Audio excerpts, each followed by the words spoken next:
गजाननं भूतगणादिसेवितं कल्पितजम्बूफलचारुभक्षणम् उमासुतं शोकविनाशकारकं नमामि विघ्नेश्वरपादपङ्कजं नीलाम्बुजश्यामलकोमलाङ्गं सीतासमारोपितवामभागम् पाणो महासायकचारुचापं नमामि रामं रघुवंशनाथं कर्पूरगौरं करुणावतारं संसारसारं भुजगेन्द्रहारं सदा वसन्तं हृदयारविन्दे भवं भवानी सहितं नमामि भवं भवानी सहितं नमामि त्वमेव माता च पिता त्वमेव बन्धुश्च सखा त्वमेव विद्या द्रविणं त्वमेव सर्वं मम देव त्वमेव सर्वं मम देव गुरुर्ब्रह्मा गुरुर्विष्णु गुरुर्देव महेश्वर गुरु साक्षात् परब्रह्म तस्मै श्री गुरुवे नमः। आनंदी आनंद कर सब संकट दूर, जो सेवक शरण पड़े सदा रहें भरपूर। तुम दाता हम मांगता दिया तुम्हारी खाए, तुम ऐसी दाता माता छोड़ और किस दर जाए। सदा भवानी दायिनी सिद्धि करें गणेश, पंचदेव रक्षा करें ब्रह्मा विष्णु महेश। सभी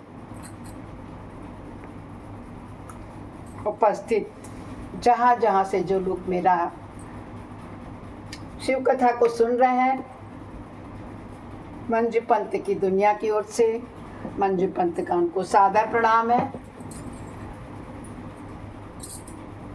जिसे श्रवण कर मिट जाती है, अरे जिसे श्रवण कर मिट जाती है, जन्म जन्म की व्यथा। यही है ओए शिव की कथा, यही शिव शंकर कथा, यही है भोले बाबा की कथा, यही है बम भोले की कथा। बोलो नमः शिवाय, ओम नमः शिवाय, ओम नमः शिवाय, ओम नमः शिवाय, ओम नमः शिवाय, ओम नमः शिवाय, ओम नमः शिवाय, ओम नमः शिवाय, ओम नमः शिवाय, ओम नमः शिवाय, ओम नमः शिवाय, ओम नमः शिवाय। हाँ जी, आइए महाशिव पुराण के रुद्र संहिता में हम 13वें अध्याय में प्रवेश कर रहे हैं। आज हम वाचन करेंगे कि शिव पूजन की सर्वोत्तम विधि का वर्णन क्या है। आप लोग देखा, जब आप लोगों के घर में पूजा होती है तो आवाहनम वचनम अर्घम पात्रम विसर्जनम करते हैं, वो सब इसमें बताया गया। बहुत ध्यान लगा के सुनिए। कोई अध्याय थोड़ा बड़ा हो जाता है, कोई अध्याय थोड़ा छोटा, इसलिए मुझे माफ़ कीजिएगा। मैं इसलिए कोई भजन भी नहीं डालती हूँ कि वीडियो बड़ी ना हो, आप लोगों का समय पूरा ना हो। मेरा एकमात्र उद्देश्य शिव कथा को संपूर्ण पूरा आप लोगों को सुनाना होता है, तो प्लीज़ पूरा अवश्य सुना करें, ध्यान लगा के। ब्रह्मा जी कहते हैं, अब मैं पूजा की सर्वोत्तम विधि बता रहा हूँ, जो समस्त अभीष्ट और सुखों को सुलभ कराने वाली है। देवताओं तथा ऋषियों को तुम ध्यान दे करके सुनो। उपासक को चाहिए कि वो ब्राह्म मुहूर्त में शयन से उठकर जगदम्बा पार्वती सहित भगवान शिव का स्मरण करे तथा हाथ जोड़कर मस्तक झुकाकर भक्ति पूर्वक उनसे प्रार्थना करे, हे देवेश्वर उठिए उठिए। अपना उठ गया ना। आप देखते हो हम लोग सुबह उठते ही घंटी बजाते हैं, मंदिर के बाहर से ऊपर लटका रहता है, और रात को सोते वक्त तो बंद करते हैं कपाट कि भगवान जी सोइए, और भोग लगाने के लिए पर्दा डालते हैं कि भगवान जी भोजन ग्रहण कीजिए। तो बता रहे हैं इसी प्रकार मेरे हृदय मंदिर में शयन करने वाले देवता उठिए, उमाकांत उठिए, ब्रह्मांड में सबका मंगल कीजिए। मैं धर्म को जानता हूँ किंतु मेरी उसमें प्रवृत्ति नहीं होती। मैं अधर्म को जानता हूँ परंतु मैं उनसे बहुत दूर नहीं हो पाता हूँ। महादेव आप मेरे हृदय में स्थित होकर मुझे जैसी प्रेरणा देते हैं मैं वैसा ही करता हूँ। इस प्रकार भक्ति पूर्वक कहकर गुरुदेव की चरण पादिकाओं का स्मरण करके गांव से बाहर दक्षिण दिशा में मलमूत्र का त्याग करना चाहिए। ये उस समय का वर्णन है जब कि घरों में शौचालय आदि की व्यवस्था नहीं थी, तो कहते दक्षिण दिशा में करना चाहिए। पहले भी बताया गया था, इस समय भी बताया जा रहा है। बोलो शंकर भगवान की जय, इष्ट देव की जय, कुलदेव की जय, समस्त देवी देवताओं की जय, अपने अपने भगवान की जय होवे जय होवे जय होवे। कहते हैं उसके बाद मल त्याग करने के बाद मिट्टी और जल से धोने के द्वारा शरीर की शुद्धि करके दोनों हाथ और पैरों को धोकर दत्वन करें। सूर्योदय होने से पहले ही दत्वन करके मुंह को 16 बार जल की अंजलि से धोए। 16 बार धोना है। देवताओं और ऋषियों षष्ठी, प्रतिपदा, अमावस्या, नवमी तिथियों तथा रविवार के दिन शिव भक्त को यत्न पूर्वक दत्वन को त्याग देना चाहिए। अवकाश के अनुसार नदी आदि में जाकर अथवा घर में ही भली भांति स्नान करना चाहिए। मनुष्य को देश और काल के विरुद्ध स्नान नहीं करना चाहिए। रविवार, श्राद्ध, संक्रांति, ग्रहण, महादान, तीर्थ, उपवास दिवस तथा अशौच प्राप्त होने पर मनुष्य गर्म जल से स्नान न करे। आप लोग जब गंगा स्नान करने जाते हैं, कुंभ नहाने जाते हैं, कोई गर्म पानी तो थोड़ी करते हैं, ठंडे पानी से करते हैं ना। तो यहाँ पर कहा गया है कि गर्म पानी से नहीं, शुद्ध जल से स्नान करें। शिव भक्त मनुष्य तीर्थ आदि में प्रवाह के सम्मुख होकर स्नान करे। जो नहाने के पहले तेल लगाना चाहे उसे विहित एवं निषिद्ध दिनों का विचार करके ही तैलाभ्य करना चाहिए, यानी कि शनिवार को नहीं लगाना चाहिए तेल। जो प्रतिदिन नियम पूर्वक तेल लगाते हैं, जो सदा लगाता है, उसके लिए किसी भी दिन की तेलाभ्य दूषित नहीं है। डेली लगाता है उसके लिए शनिवार भी दूषित नहीं है कह रहे हैं। अथवा जो तेल इत्र आदि से वासित हो उसको लगाना किसी दिन भी दूषित नहीं है। जो लगाते हैं उनको लगाना चाहिए, जो शुरू कर रहे हैं उनको शनिवार को तेल लगा के नहीं नहाना चाहिए। सरसों का तेल ग्रहण को छोड़ करके दूसरे किसी भी दिन दूषित नहीं होता है। जिस दिन ग्रहण होता है उस दिन सरसों का तेल दूषित होता है कह रहे हैं। इस तरह देश काल का विचार करके ही विधि पूर्वक स्नान करें। स्नान के समय अपने मुख को उत्तर तथा पूरब की ओर रखना चाहिए। उच्छिष्ट वस्त्र का उपयोग कभी नहीं करना चाहिए। शुद्र वस्त्र से इष्ट देव के स्मरण पूर्वक स्नान करना चाहिए। जिस वस्त्र को दूसरे ने धारण किया हो अथवा जो दूसरे के पहनने की वस्तु हो तथा जिसे स्वयं रात में धारण किया गया हो वह वस्त्र उच्छिष्ट कहलाता है। वह सभी लोग देखते हैं कि पहनना नहीं चाहिए, पूजा उससे नहीं करनी चाहिए। उससे तभी स्नान किया जा सकता है जब उसे धो लिया जाए हो। स्नान के पश्चात देवताओं, ऋषियों, पितरों को तृप्ति देने वाला स्नानांगम हुआ तर्पण करना चाहिए। उसके बाद धुला हुआ वस्त्र पहने और आचमन करें। द्विजोत्तमो तदंतर गोबर आदि से लीप कर पीठ को पोत कर स्वच्छ किए हुए शुद्ध स्थान में जाकर वहाँ सुंदर आसन की व्यवस्था करनी चाहिए। वह आसन विशुद्ध काष्ठ का बना हुआ हो, पूरा फैला हुआ हो, विचित्र होना चाहिए। ऐसा आसन संपूर्ण अभीष्ट तथा फलों को देने वाला होता है। उसके ऊपर बिछाने के लिए यथायोग्य मृग चर्म आदि होना चाहिए। शुद्ध बुद्धि वाला पुरुष उस आसन पर बैठकर भस्म से त्रिपुंड लगाए। त्रिपुंड से जब तब दान का फल मिलता है। भस्म के अभाव में त्रिपुंड का साधन जल आदि बताया गया है। इस तरह त्रिपुंड करके मनुष्य रुद्राक्ष धारण करे और अपने नित्य कर्म का संपादन करे। बता रहे हैं पहले क्या क्या करना चाहिए पूजा से पूर्व। इस आसन पर, ये लकड़ी के आसन पर बैठने से पूर्व स्त्रियों को जरूरी नहीं है कि त्रिपुंड लगाया जाए। स्त्रियां टीका भी लगा सकते हैं, बिना टीका की आरती के बाद, पूजा के बाद हम सब लोग लगाते ही हैं।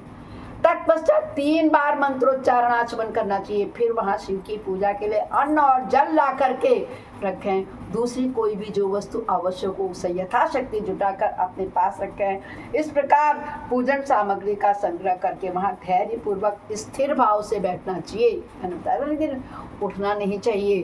फिर जल, गंध और अक्षत से युक्त एक अर्घ्य पात्र लेकर उसे दाहिने भाग में रखें, जैसे हमने रखा हुआ है। उससे उपचार की सिद्धि होती है। फिर गुरु का स्मरण करके उनकी आज्ञा लेकर विधिवत संकल्प करके अपनी कामना को अलग न रखते हुए पराभक्ति से सब परिवार शिव का पूजन करने चाहिए। एक मुद्रा दिखाकर सिंदूर आदि उपचारों द्वारा सिद्धि बुद्धि सहित विघ्नहारी श्री गणेश जी का पूजन करना चाहिए। लक्ष्य और लाभ से युक्त गणेश जी का पूजन करके उनके नाम के आदि में प्रणव और अंत में नमः जोड़कर नाम के साथ चतुर्थी विभक्ति का उपयोग करते हुए नमस्कार करें। क्या कहें? ओम गणपतये नमः, अथवा ओम लक्ष्य लाभ युताय सिद्धि बुद्धि सहिताय गणपतये नमः। दोस्तों, जब मैं ये उठाती हूँ तो इनको तो, क्योंकि हम लोग मूर्ति पूजक है, उनको तो एक बार स्थापित कर दिया तो उनको छू भी नहीं सकते, नहा भी नहीं, नहाए के बाद भी फिर स्थान पर रख दिया तो उठाना मना होता है। कहते हैं उसके बाद इनसे क्षमा मांगनी चाहिए। पुनः भाई कार्तिकेय सहित गणेश जी का पूरा भक्ति से पूजन करके उन्हें बारंबार नमस्कार करना चाहिए। तत्पश्चात सदा द्वार पर खड़े रहने वाले द्वारपाल महोदय का पूजन करके सती साध्वी गिरिजा नंदनी उमा की पूजा करनी चाहिए।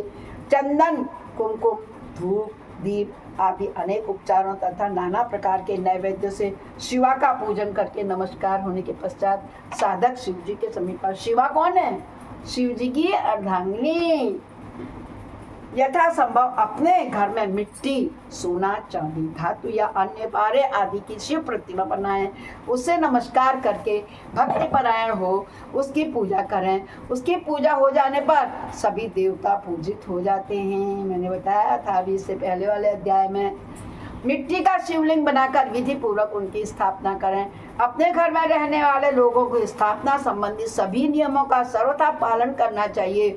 भूत शुद्धि एवं मात्र का न्यास करके प्राण प्रतिष्ठा करें। शिवालय में दिक्पालों की भी स्थापना करके उनकी पूजा करें। घर में सदा मूल मंत्र का प्रयोग करके शिव जी की पूजा करनी चाहिए। क्या है मूल मंत्र? ओम नमः शिवाय। प्रणव है ना, उ म से जो बना है। वहाँ द्वारपालों के पूजन का सर्वथा नियम नहीं है। भगवान शिव के समीप ही अपने लिए आसन की व्यवस्था करनी चाहिए। शिव जी है, ये मैं हूँ, ये मेरे शंभो, ये मैं। उस समय उत्तराभिमुख जैसे मैं बैठी हूँ, उत्तर की ओर मुँह करके बैठ कर और फिर आचमन करें। आपने देखा मैंने किया था। उसके बाद दोनों हाथ जोड़कर प्राणायाम करना चाहिए। प्राणायाम काल में मनुष्य को मूल मंत्र की 10 आवृत्तियाँ करनी चाहिए। हाथों से 5 मुद्राएं दिखाएं। यह पूजा का आवश्यक अंग है। इन मुद्राओं का अंग प्रदर्शन करके ही मनुष्य पूजा विधि का अनुसरण करे। तदंतर वहाँ दीप निवेदन करके गुरु को नमस्कार करें। पद्मासन या भद्रासन बांध कर बैठे, कुछ नहीं है तो ये सुलभासन में बैठे, आराम से चौपड़ मार के काटना जिसे कहते हैं। सुखपूर्वक बैठकर पुनः पूजन का प्रयोग करें। फिर अर्घ्य पात्र से उत्तम शिवलिंग का प्रक्षालन करें। मन को भगवान शिव से अन्यत्र न ले जाकर पूजा सामग्री को अपने पास रखकर निम्नांकित मंत्र से महादेव जी का आह्वान करें। अब मैं वो मंत्र बताने जा रही हूँ जिसको कि कहले करना चाहिए। पहले पंडित जी कराते हैं आवाहन, सुन लीजिए, आपके नॉलेज में होना चाहिए कि वो करा रहे हैं तो यही करा रहे हैं। वैसे तो आप हम सभी लोग योगी ज्ञानवान पंडित को ही बुलाते हैं, फिर भी थोड़ा आपको नॉलेज होगी तो वो करेंगे। आप सुन तो लो। कैलास शिखरस्तम च पार्वती पति मुक्तमम यथोक्त रूपिणी शंभु निर्गुणम गुण रूपणम पंचवक्त्रम दशभुजम त्रिनेत्रम वृखम ध्वजम कर्पूर गौरम दिव्यागम चंद्रमौली कपर्दिनम व्याघ्र चर्मोत्तरीयं च गज चर्मांबर शुभम वासुक्यादि परितांग पिनाकाध्यायुत तम सिद्धयोष्टौ च यस्याग्रे नत्यति निरन्तरं जय जयेति शब्दैश्च सेवतीं भक्त पूज्यके तेजसा दुस्सहन दुर्लक्षं देव सेवितं शरणं सर्वसत्तानां प्रसन्नमुखं पंकजं वेदै शास्त्रै यथा गीतं विष्णुं ब्रह्मणं सदा भक्तवत्सलामन्दं शिवमाभम्यहम्। इस प्रकार पूजा करनी चाहिए। शब्दार्थ में बताती हूँ। जो कैलाश के शिखर पर निवास करते हैं, पार्वती के पति हैं, समस्त देवताओं से उत्तम है, जिनके स्वरूप का शास्त्रों में यथावत वर्णन किया गया है, जो निर्गुण होते हुए भी गुण रूप हैं, जिनके 5 मुख हैं, 10 भुजाएं हैं, प्रत्येक मुखमंडल में 3-3 नेत्र हैं। यहाँ पर भी उतर है शिव जी का 2 ये और 1 त्रिनेत्र। और जो जिनकी ध्वजा पर वृषभ का चिन्ह होता है, बैल,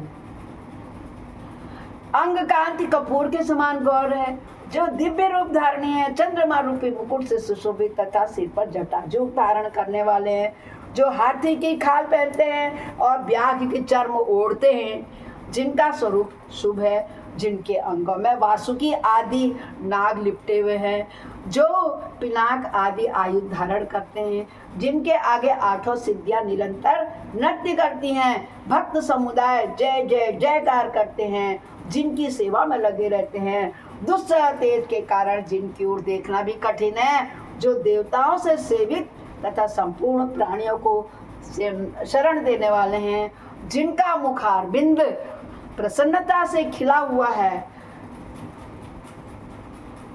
वेदों और शास्त्रों ने जिनकी महिमा का यथावत गान किया है, विष्णु और ब्रह्मा भी सदा जिनकी स्तुति करते हैं, जो परमानंद स्वरूप है, उन भक्त वत्सल शंभु शिव का मैं आवाहन करता हूँ, यानी उनको मैं बुला रहा हूँ अपने घर में। पूजा से पूर्व आवाहन किया जाता है। इस प्रकार सांब सदाशिव का ध्यान करके उनके लिए आसन देना चाहिए। चतुर्थ्यंतम पद से ही क्रमशः सब कुछ अर्पित करें, यथा सांबा सदाशिव नमः आसनम समर्पयामि। पंडित जी आपके हाथ में फूल देते हैं और कहते हैं ना चढ़ाओ, वही हुआ आसनम समर्पयामि इत्यादि। आसन के पश्चात भगवान शंकर को पाद्यम अर्घ्यम दे, फिर परमात्मा शंभु को आचमन कराकर पंचामृत संबंधी द्रव्यों द्वारा प्रसन्नता पूर्वक शंकर को स्नान कराएं। वेद मंत्र और समंत्रक चतुर्थम नाम का उच्चारण करके भक्ति पूर्वक यथायोग्य समस्त द्रव्य भगवान को अर्पित करें। अभीष्ट द्रव्य को शंकर के ऊपर चढ़ाएं, फिर भगवान शिव को वारुण स्नान कराएं। स्नान के पश्चात उनके श्री अंगों में सुगंधित चंदन अन्य द्रव्यों का यत्न पूर्वक लेप करें, फिर सुगंधित जल से उनके ऊपर जलधारा गिराकर अभिषेक करें। वेद मंत्रों षडंगों अथवा शिव के 11 नामों वाले यथावकाश जलधारा चढ़ाकर वस्त्र से शिवलिंग की अच्छी तरह फिर पोंछ लें, फिर आचमनार्थ जल दें और वस्त्र समर्पित करें। नाना प्रकार के मंत्रों द्वारा भगवान शिव को तिल, जौ, गेहूँ, मूंग और उड़द अर्पित करें। फिर 5 मुख वाले परमात्मा शिव को पुष्प चढ़ाएं। प्रत्येक मुख पर ध्यान के अनुसार यथोचित अभिलाषा करके कमल, शतपथ, शंख पुष्प, कुश पुष्प, धतूरा, मंदार, द्रोण पुष्प, गुमा, तुलसी दल और बिल्वपत्र चढ़ाकर पराभक्ति के साथ भक्त वत्सल भगवान शंकर की विशेष पूजा करें। अन्य सब वस्तुओं का अभाव होने पर भी शिव को केवल बिल्वपत्र ही अर्पित कर दें। बिल्वपत्र समर्पित होने से ही शिव जी की पूजा सफल हो जाती है। भक्तों, जैसे विष्णु भगवान कृष्ण भगवान को तुलसी का पत्ता चढ़ाने से हो जाती है, वैसे ही शंकर को बेलपत्री से तत्पश्चात सुगंधित चूर्ण तथा सुवासित उत्तम तैल इत्यादि से बना विविध वस्तुएं बड़े हर्ष के साथ भगवान शिव को अर्पित करनी चाहिए। फिर प्रसन्नता पूर्वक गूगल और अगुरु नाम की धूप निवेदन करें। तदंतर शंकर जी को घृत पूर्वक दीपक दें। इसके बाद निम्नांकित मंत्र से भक्ति पूर्वक पुनः अर्घ्य दें और भक्ति भाव से वस्त्र द्वारा उनके मुख का मर्जन करें। फिर कौन सा मंत्र कहा गया है यहाँ पर? मैंने आपको पहले भी जब गुप्त नवरात्रि चल रही थी तब सुनाया था वो मंत्र, आपको ध्यान हो न हो सुनिए। रूपम देहि यशो देहि भोगम देहि च शंकर भुक्ति मुक्ति फलम देहि गृहीत्वार्घम नमोस्तुते। हे प्रभु शंकर, आपको नमस्कार है। आप इस अर्घ को स्वीकार करके मुझे रूप दीजिए, मुझे यश दीजिए, भोग दीजिए तथा भोग और मोक्ष रूपी फल प्रदान कीजिए। इसके बाद भगवान शिव को भांति भांति के उत्तम नैवेद्य जो भी आपने बनाए हैं उनको नैवेद्य अर्पित करें। नैवेद्य के पश्चात प्रेम पूर्वक आचमन कराएं। तदंतर सांगोपांग तांबूल बनाकर शिव को समर्पित करें। फिर 5 बत्ती की आरती बनाकर भगवान को दिखाएं। उसकी संख्या इस प्रकार है, पैरों में 4 बार करें। जब भी आरती करें शंकर भगवान की सुन लीजिए, पैरों के पास 4 बार, नाभि मंडल के सामने 2 बार और मुख के सामने 1 बार, संपूर्ण अंगों में 7 बार आरती दिखावें। तत्पश्चात नाना प्रकार के स्रोतों द्वारा प्रेम पूर्वक भगवान वृषभध्वज की स्तुति करें। तदंतर धीरे धीरे शिव की परिक्रमा करें। परिक्रमा के बाद भक्त पुरुष साष्टांग प्रणाम करें और निम्नलिखित भक्ति पूर्वक पुष्पांजलि दे। हे शंकर, मैंने अज्ञान से या जानबूझकर जो पूजन आदि किया है वह आपकी कृपा से सफल हो। मरण मैं आपका हूँ, मेरे प्राण सदा आप में लगे हुए हैं, मेरा चित्त सदा आपका ही चिंतन करता है। ऐसा जानकर हे गौरीनाथ, हे भूतनाथ, आप मुझ पर प्रसन्न होइए प्रभु। धरती पर जिनके पैर लड़खड़ा जाते हैं उनके लिए भूमि ही सहारा है। उसी प्रकार जिन्होंने आपके प्रति अपराध किए हैं उनके लिए भी आप ही शरणदाता हो। इत्यादि रूप से बहुत बहुत प्रार्थना करके उत्तम विधि से पुष्पांजलि अर्पित करने के पश्चात पुनः भगवान को नमस्कार करें और फिर उनका विसर्जन कर देना चाहिए। क्या कहना चाहिए? हे देवेश्वर प्रभु, अब आप परिवार सहित अपने स्थान को पधारें। नाथ, अब पूजा का समय हो गया है, अब पुनः आप यहाँ सादर पदार्पण करें। इस प्रकार भक्त वत्सल शंकर की बारंबार प्रार्थना करके उनका विसर्जन करें और उस जल को अपने हृदय में लगाएं तथा मस्तक पर लगाएं। ऋषियों, इस तरह मैंने शिव पूजन की सारी विधि बता दी जो भोग और मोक्ष देने वाली है। अब और क्या सुनना चाहते हो वह बताओ। जय हो शंकर भगवान की, भोलेनाथ की जय। इस प्रकार आज हमारा 13वां अध्याय संपूर्ण हुआ। बोलो नमः शिवाय, नमः शिवाय, ओम नमः शिवाय।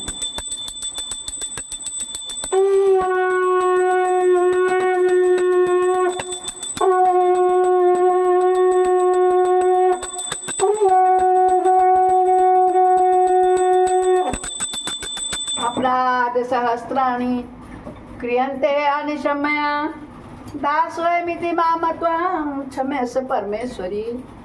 आवाहनं न जानामि विसर्जनं पूजां च न जानामि क्षम्यतां परमेश्वर। मंत्रहीनं क्रियाहीनं भक्तिहीनं सुरेश्वर यद् पूजितं मया देवी परिपूर्णं तदत्सु मे।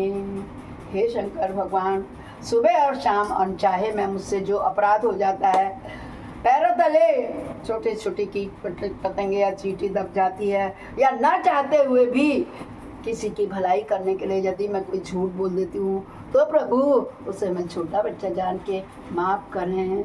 इस प्रकार हमने अध्याय 13 पूरा किया। कल हम 14वें अध्याय में प्रवेश करेंगे। बोलो शंकर भगवान की जय। जिसे श्रवण कर मिट जाती है, किसे? ये शिव शंकर की कथा को अरे जिसे श्रवण कर मिट जाती है, जन्म जन्म की व्यथा यही है शिव शंकर कथा, यही है भोले बाबा की कथा। दोस्तों, अपने वाणी को विश्राम देते हुए, आप लोगों से क्षमा प्रार्थना करते हुए कल की उपस्थिति के लिए आपका आह्वान करती हूँ और पूरा वीडियो देखने के लिए आपको तहे दिल से धन्यवाद देती हूँ। हर हर बोले। सभी का दिवस शुभ हो। मेरी माँ के तो दर्शन कर लो जी। ये मेरी दुर्गा मैया है। बल सिराली मैया की जय।